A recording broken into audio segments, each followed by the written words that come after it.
Grigory froze, turning into a pillar of salt in the middle of the taiga trail. His breath caught, and his heart seemed to skip a beat, then it pounded in his throat, hollow and desperate like a trapped bird. Right in front of him, no more than 20 steps away, stood 2 brown bears, not cubs, not young rogues, but full-grown, mature masters of the taiga. Huge, their dark fur gleaming even in the dimming light of day. Their small, mean eyes stared at him without blinking, and a low, guttural growl vibrated in the air, chilling him to the bone. One of the beasts slowly swayed its massive head, slightly opening its mouth to reveal yellowed fangs. The other crouched slightly, tensing its powerful shoulders, ready to pounce. The word didn't escape his lips, it exploded inside like ice shrapnel. His hand instinctively jerked toward his shoulder, where his rifle usually hung, but his shoulder was empty. Today, he had gone to check the distant grouse traps and had decided not to take the heavy double barrel, relying instead on familiar paths and daylight. Fool. Old fool. His thoughts scattered like frantic squirrels in a cage, but none offered salvation. Running? Laughable. Shouting? Useless. Who would hear him in this wilderness? Freeze? But they had already seen him, already sized him up as prey, as an intruder in their domain. Before we continue, let us know what city you're watching from. We're always curious where our viewers come from. Don't forget to subscribe and leave a like, it motivates us to create new and interesting videos. And now, we begin. The bears took a step forward, synchronized, relentless, closing the distance. The snow barely crunched under their paws. And then, when the beasts were no more than 10 paces away, a deafening crack came from the thick spruce trees on the right. Something huge, unbelievably powerful, crashed through the underbrush without concern for silence. The 2 bears froze, their growls replaced by tense, questioning snorts. They turned their heads toward the sound. Grigory dared not move but shifted his eyes. From behind the prickly boughs of an old fir, another bear stepped onto the trail. He was bigger than the first 2, almost gigantic. His thick, dark fur shimmered silver on his scruff. A scar ran across his broad muzzle, from ear to nose. But the most important thing, the beast noticeably limped on his right front paw. His movements were powerful but uneven, he was lame. Grigory's heart flipped again, this time from some irrational, wild recognition. The giant limping bear stopped, standing directly between Grigory and the 2 other predators. He didn't look at the man. All his power, all his focus, was directed at his kin. A deep, menacing rumble came from his chest, unlike the growls of the first 2. It was a sound of undeniable authority, a warning from the master. A moment of absolute silence hung beneath the forest canopy, heavy as the bear himself. Grigory didn't breathe. What would happen next? Would the giant join the attack, or would something unimaginable occur? This feeling of utter helplessness in the face of wild nature was familiar to him, though it had once come in a much quieter, more inescapable form, 2 years ago. Then there were no growling bears, only the silent walls of an empty apartment in a noisy industrial city hundreds of kilometers from here. Grigory Petrovich had come to this godforsaken village, lost deep in the endless northern taiga, not seeking solitude or romance. He was fleeing from memories, from every corner that reminded him of Elena, his wife, who had suddenly passed after 40 years of marriage. Her heart, plain and terrifying. She was gone. And he remained, a 60-year-old engineer uprooted from his familiar life like an old tree torn out by the roots. His children called him to the big cities, but he couldn't. Their bustle, their life full of plans and future, felt like mockery of his own shattered existence. Then he remembered the house, inherited from some second cousin he'd never even met. Kvojnia, a name that said it all. The end of the world. Just what he needed. The truck driver who dropped him off from the district center just shook his head. Wintertime, Petrovich, full of beasts. And boring as death. Only old folks hang on here. Grigory just waved him off. Beasts? What did he have to fear? Boredom had been his only companion for the past 6 months. The house greeted him with cold, the smell of abandonment and mice. A crooked fence, a snow-covered yard, black window sockets. He lit the stove, unpacked his meager belongings, and sat by the window. Outside, the forest loomed, a dark, impassable wall. Beyond it, only snow and sky. Not a soul. Just him and his grief. He wasn't looking for a new life. He was looking for a place to quietly live out the old one, without bothering anyone, without burdening anyone. He didn't yet know that the taiga, this harsh, silent land, had a completely different plan for him. Trials and healing he couldn't have imagined. The first months blurred into one endless gray day filled with physical labor. He had to patch the roof, rebuild the stove, prepare firewood for winter, clear the yard. Work distracted him. Exhaustion knocked him down and gave him brief hours of dreamless sleep, without Elena's face smiling from the dark. Gradually, life in Kvojnia gained a semblance of routine. Grigory wasn't the only inhabitant of the village. 3 other old men and 2 old women lived out their days in nearby houses. Closest was Maria Ivanovna, a former feldsher, a chatty, energetic woman who had lost her husband 10 years ago. She occasionally visited the newcomer, bringing milk or pies, trying to get him to talk. But Grigory remained quiet, politely distant. He still wasn't ready to let anyone into his grief-walled world.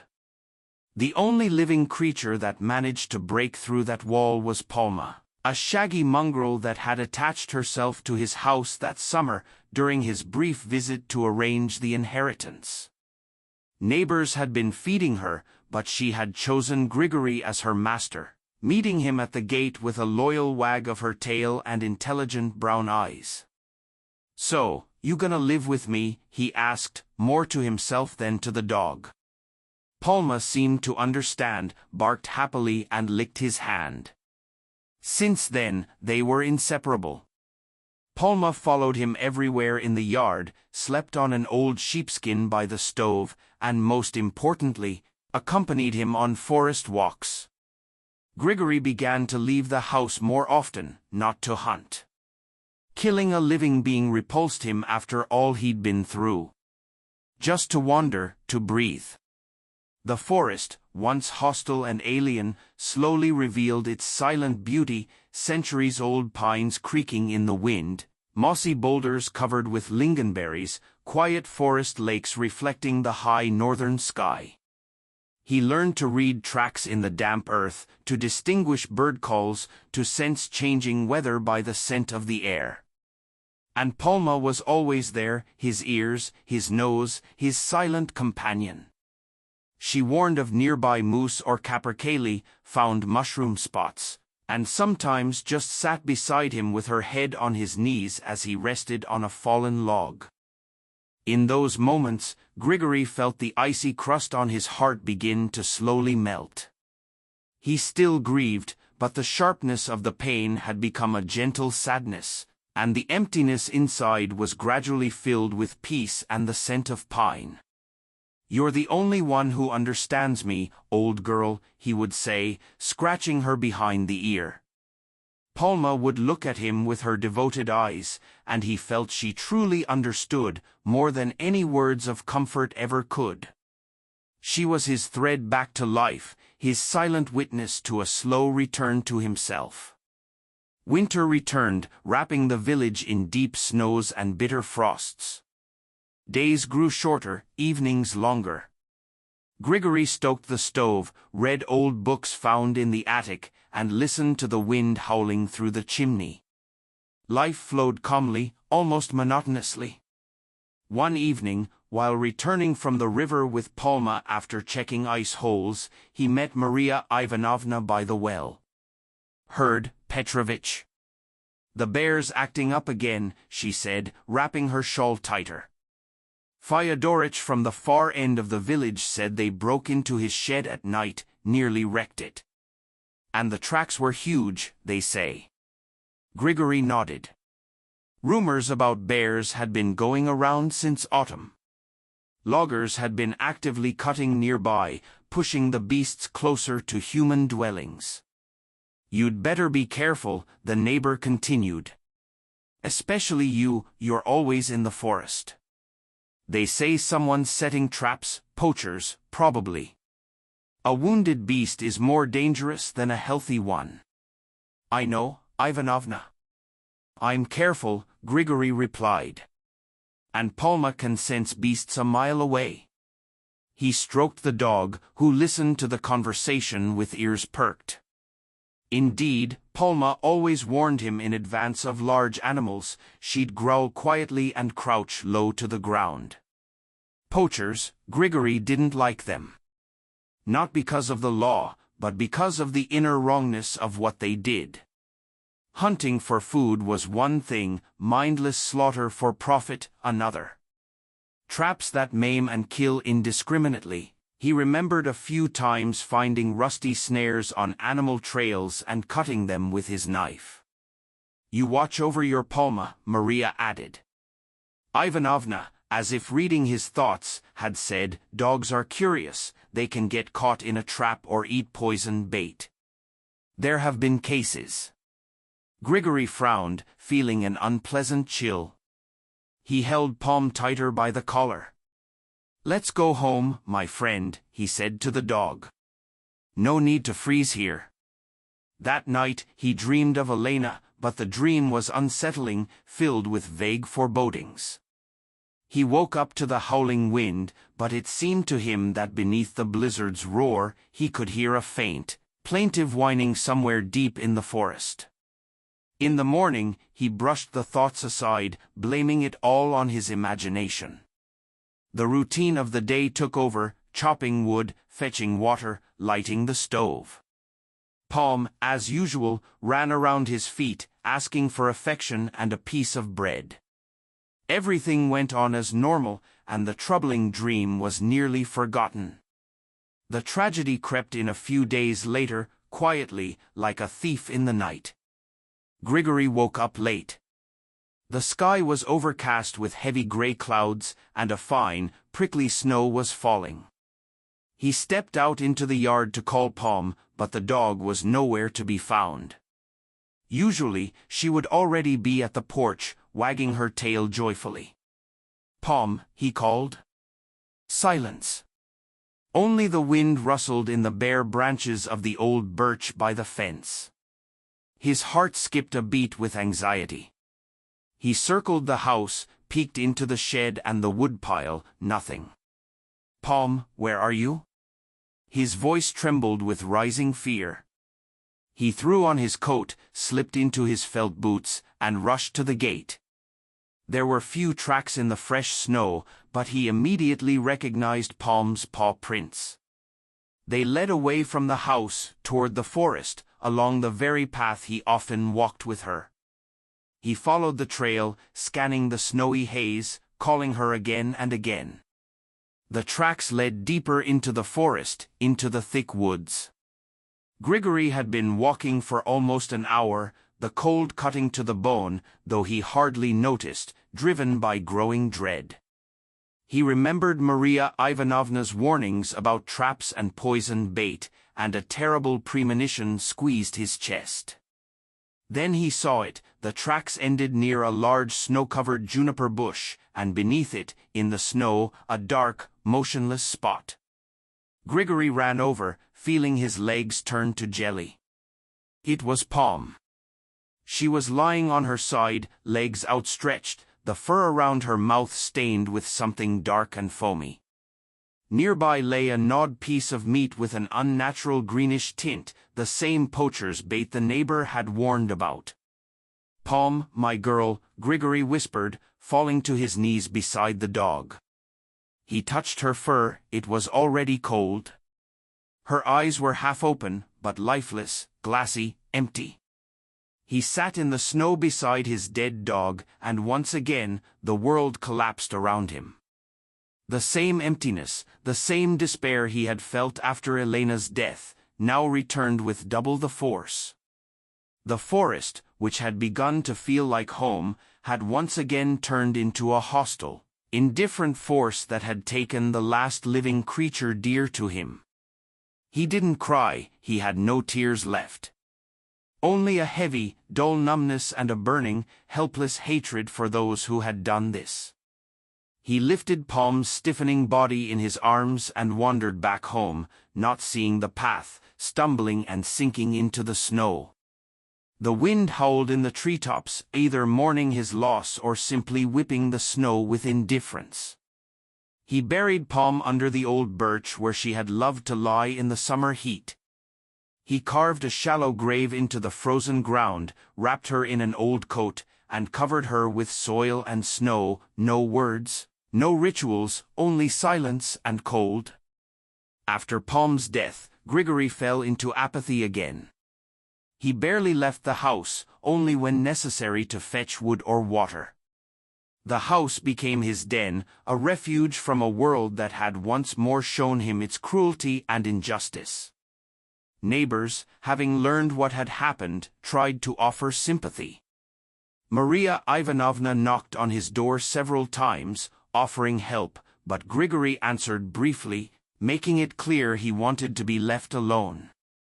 The empty dog collar hanging on a nail by the door served as a constant, silent reproach and reminder of his loss. He began to think again about the meaninglessness of his existence here in this remote place. Why had he come? What had he been running from? Grief had caught up with him even here, at the edge of the world. Maybe his children were right. Maybe he should have moved to the city, closer to his grandchildren. But the thought of returning to the human world, with its hustle, noise, and pretense, filled him only with disgust. Here, in his grief, at least he was honest with himself. The forest outside no longer called to him or comforted him, it now seemed foreign, full of hidden threats, traps, poison, indifferent predators. The memory of Pom's death poisoned every thought of a walk. So passed the rest of the winter, and an early, dragging spring began. The snow melted reluctantly, revealing last year's rotting leaves and the dark, damp earth. The air smelled of moisture and awakening life, but Grigory didn't notice. He sat by the window, staring at the gray, unwelcoming landscape, feeling just as gray and frozen inside. But even the deepest numbness can't last forever. Something within him, some spark of life, still flickered. One morning, when the sun broke through the clouds for the first time in weeks and danced on the wet roof of the shed, Grigory felt a physical need to leave the house, to stretch his stiff legs, to breathe in the fresh air. He stood on the porch for a long time, hesitant, then slowly stepped down into the yard. He walked to the gate, hesitated, then pushed it open. He wandered along the muddy road, with no direction, just walking forward. His legs instinctively turned onto the familiar forest path, the same one where he had found Pom. He walked cautiously, watching his step, as if afraid of stumbling upon something terrible again. The forest greeted him with dripping branches, the cheerful trills of the first birds, and the scent of damp pine needles and earth. He went deeper into the woods, letting the silence embrace him once more, and slowly, the heaviness in his chest began to ease, replaced by a familiar sense of calm. He wandered aimlessly, lost in thought, when a strange sound caught his ear, not a bird call, not an animal growl, but something else, thin, plaintive, breaking off. It sounded like whimpering or crying. Grigory froze and listened. The sound came again, from dense underbrush to the left of the path. A mix of curiosity and unease made him leave the trail and cautiously move toward the sound, parting the wet branches. He walked a few more steps and saw the source. In a deep pit hidden under last year's leaves and branches, clearly a camouflaged trap, something was struggling. A tiny animal. A bear cub. No larger than a big cat, a shaggy brown ball with terrified black eyes. One front paw was clamped in a steel trap chained to a stake at the bottom of the pit, a poacher's trap, no doubt meant for a fox or lynx, but the cub had fallen victim instead. Seeing the man, the cub thrashed harder, trying to escape, but the trap only dug deeper into its flesh. It whimpered in higher-pitched desperation. Grigory felt a chill inside, another victim, another life ruined by human greed. His first thought was to put it out of its misery. That would be the simplest, and perhaps the kindest, thing to do. He even stepped forward, but stopped. The cub's eyes, full of unbearable fear and pain, stopped him. Something in that gaze reminded him of Palm's eyes in her final moments, the same helplessness, the same silent plea. He looked around. No sign of the mother bear. Perhaps she had fled when he approached, or maybe she too had fallen prey to poachers. Leaving the cub meant condemning it to a slow, agonizing death, from hunger, pain, or another predator's teeth. But trying to save it was madness. First, there was the trap. He didn't know how to open it. Second, even if he managed, what then? What to do with a wounded, frightened wild animal? And what if the mother returned? His thoughts were tangled. He stood over the pit, watching the struggling cub, feeling two forces battling inside him, weary indifference and a sudden, sharp sense of compassion, a responsibility for this doomed little life. Elena wouldn't understand me, he muttered under his breath. But he already knew. He couldn't walk away. He couldn't leave this baby to die in a trap, the way Palm had been left to die. The decision came by itself, irrational, but firm. Grigory took off his old canvas jacket. The cub, seeing movement from above, shrank into a corner of the pit and let out a thin growl, trying to seem fierce. "Easy, easy, little one," Grigory said in a soothing tone, though his heart was pounding wildly. He carefully climbed into the shallow pit. The cub hissed and snapped weakly but was too scared and exhausted to fight. Grigory threw the jacket over it, leaving only the trapped paw exposed to avoid bites or scratches, and began examining the trap. It was old, rusty, but strong, with a tight spring. Opening it barehanded seemed impossible. He tried wedging a thick branch between the jaws of the trap to use as a lever, useless. The cub trembled and whimpered under the jacket. Grigory looked around for a stone or sturdier stick. At the bottom of the pit lay a solid branch, likely used by the poachers for cover. He wedged it under the spring and leaned with all his weight on it.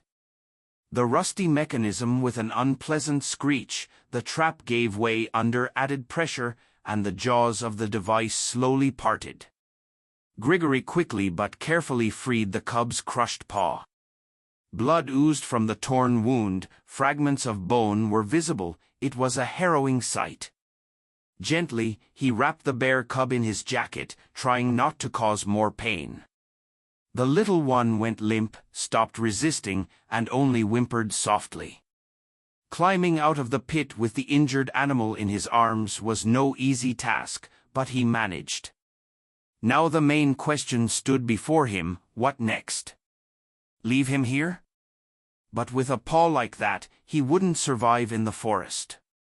Even if the mother bear returned, she would most likely abandon her maimed cub. Take him home? A wild bear in the house, it was sheer madness.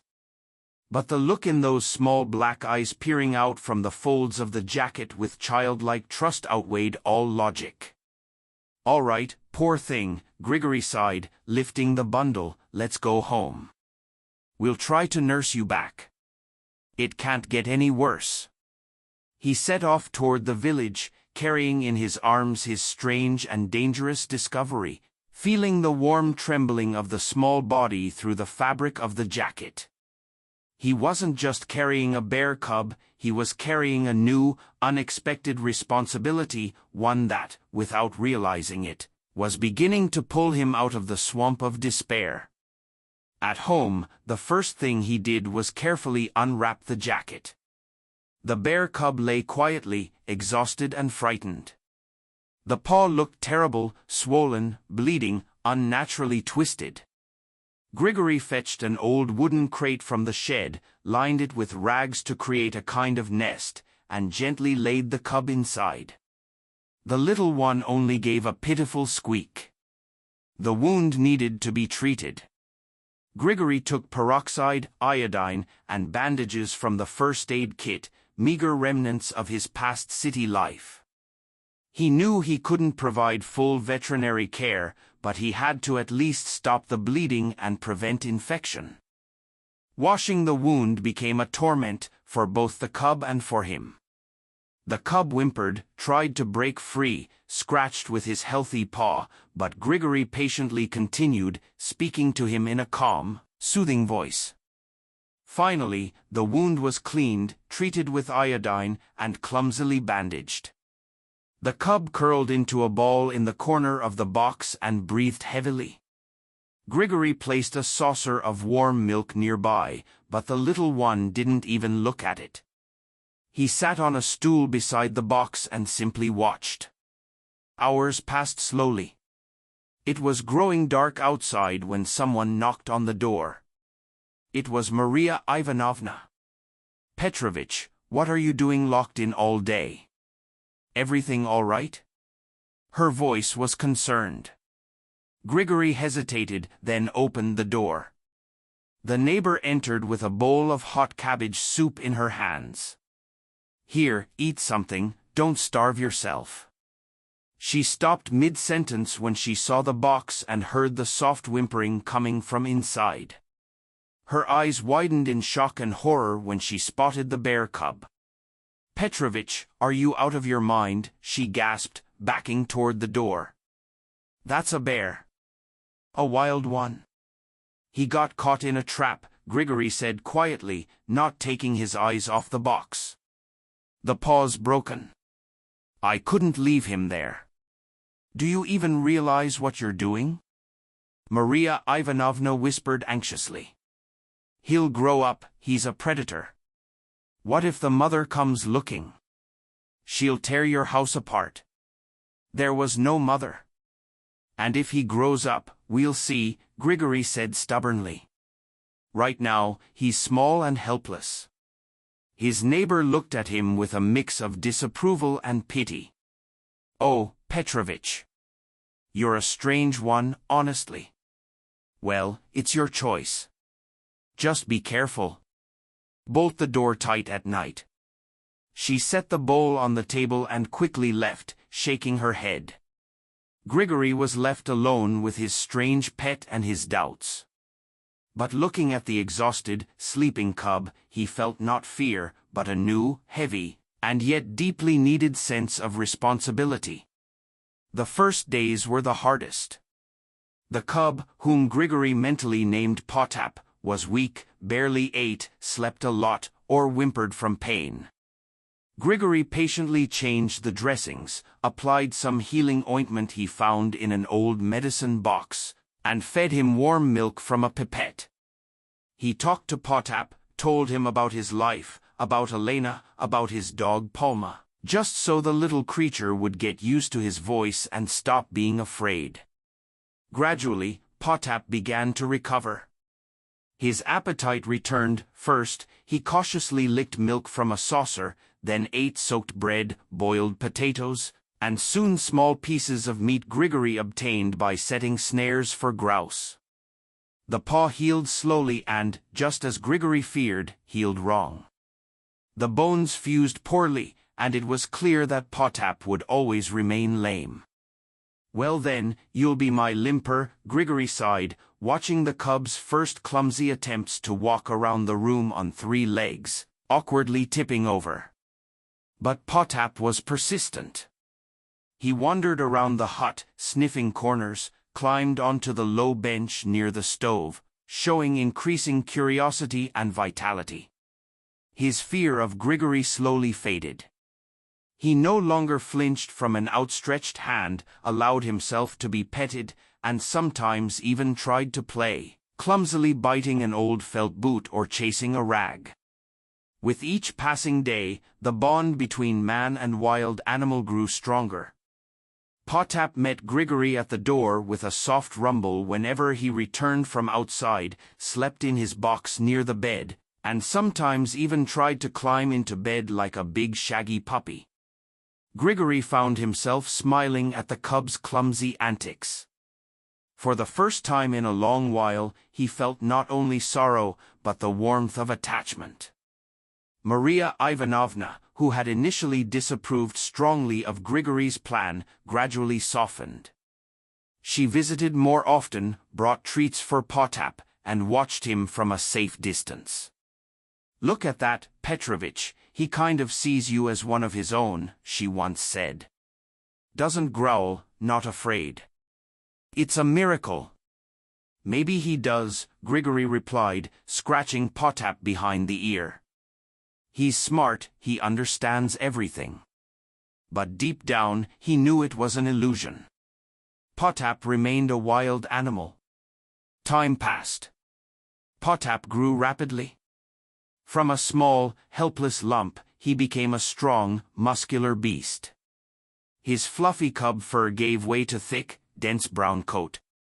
The crate became too cramped, and Grigory, realizing it was dangerous to keep a bear in the house, built a large enclosure in the yard, made of thick logs and metal mesh, with a sturdy shelter inside.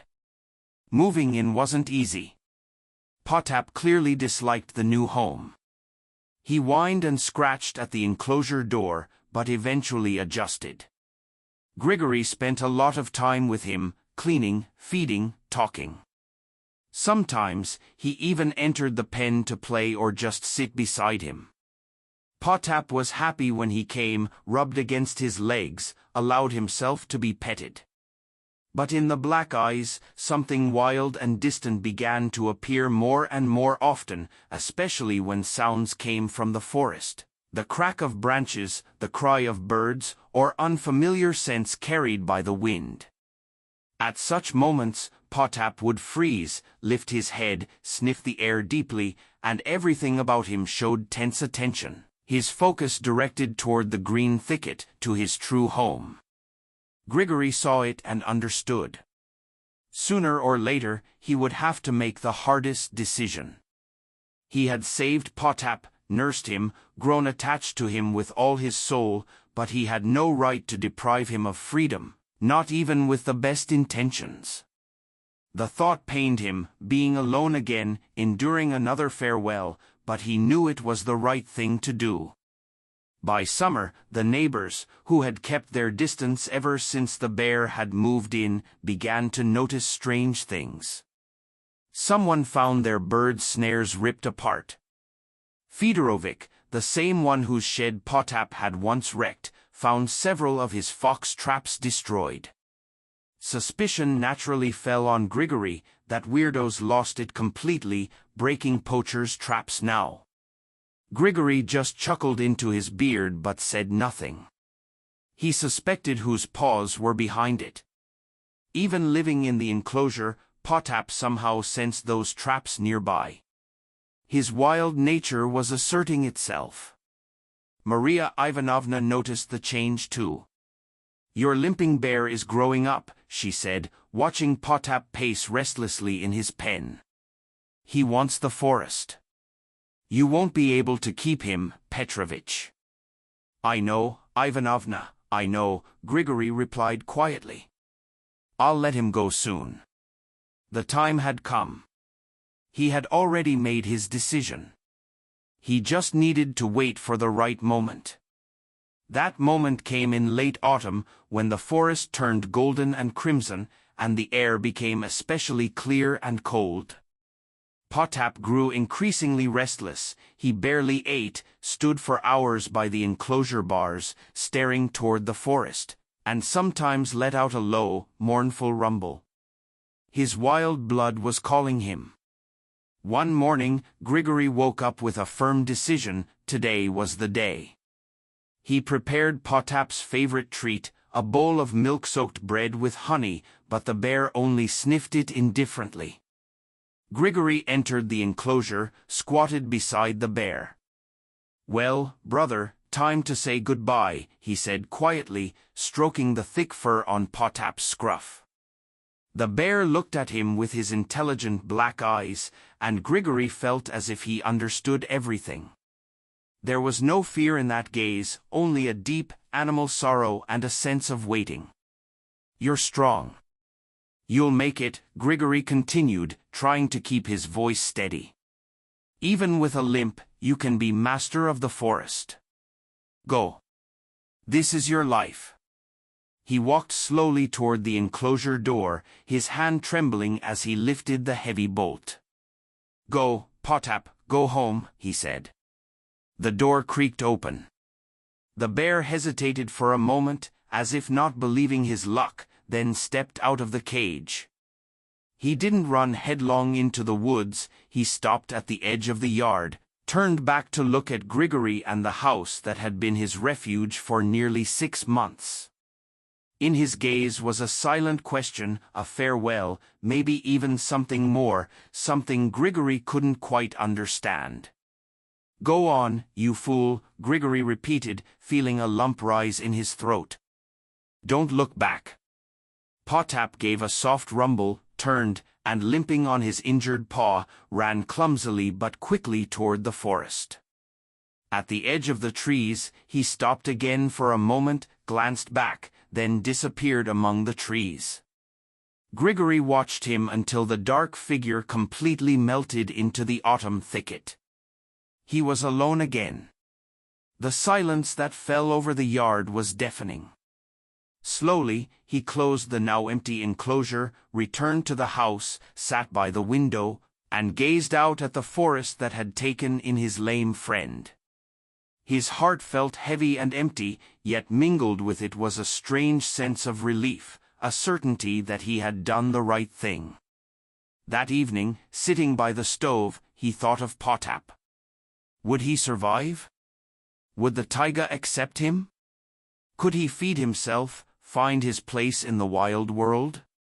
Worry mixed with hope, and deep down, Grigory believed that Potap would manage. He was strong, smart, and stubborn despite his limp. Life returned to its old rhythm, but something had subtly changed.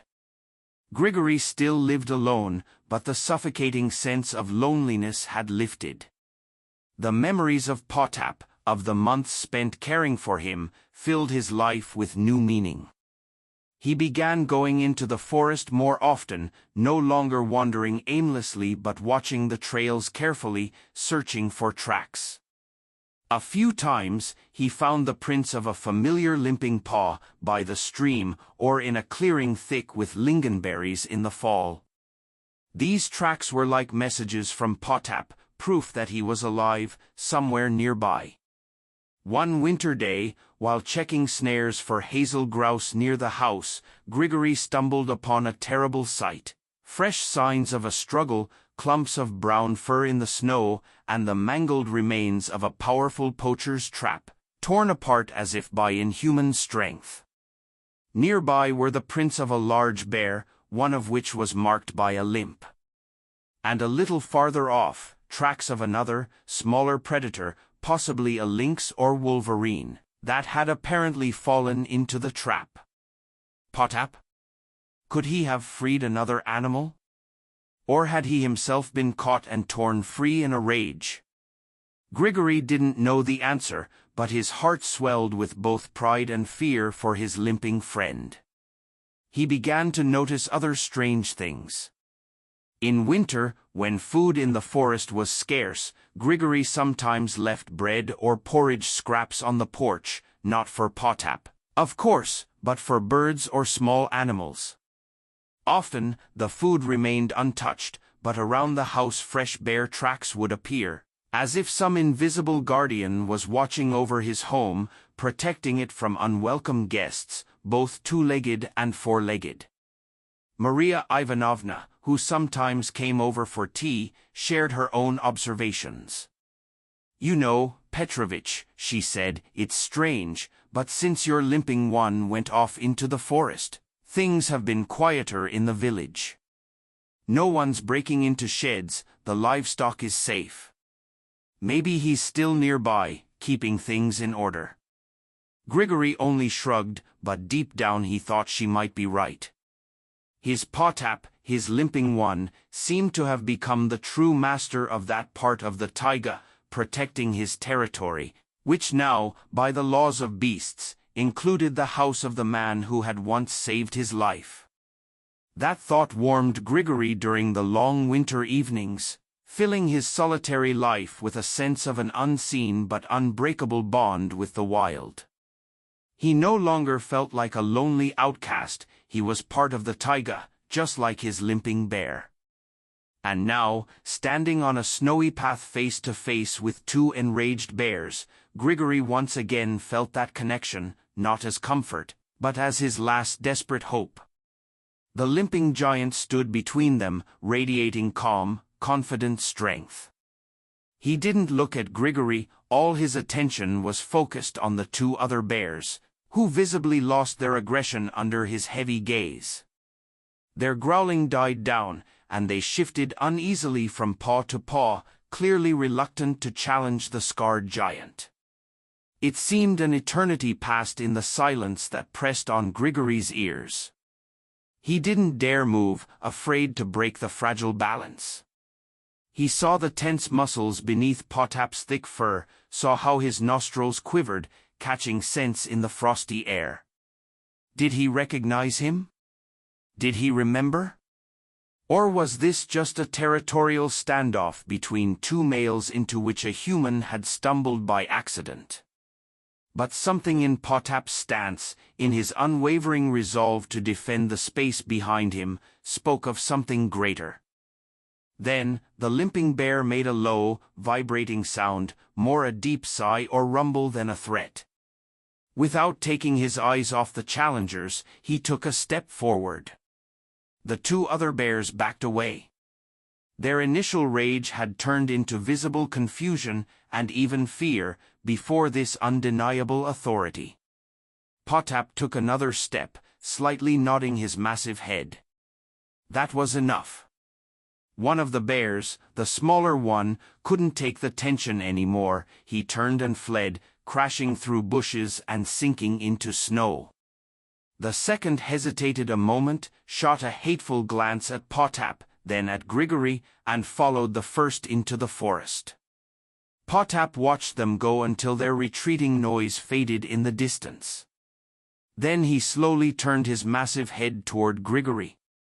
Their eyes met, man and bear, savior and saved, now their roles reversed. In the bear's black eyes was no threat, no anger, only calm, deep, almost human understanding. Grigory saw a reflection of the frightened cub he had once pulled from a trap, the animal's memory, stronger than instinct, stronger than the wild. "Potap," Grigory whispered silently. The bear stood still for a few long moments, as if giving the man time to understand, to confirm the silent recognition. Then he exhaled loudly, a cloud of steam rising, turned, and without looking back, limped into the depths of the forest. His massive figure melted into the trees as suddenly as it had appeared. Grigory was left standing alone on the snowy path. His knees gave way, and he sank onto a fallen log, still clutching his imaginary rifle. His trembling wasn't from cold, but from the shock of what he had just witnessed, a miracle.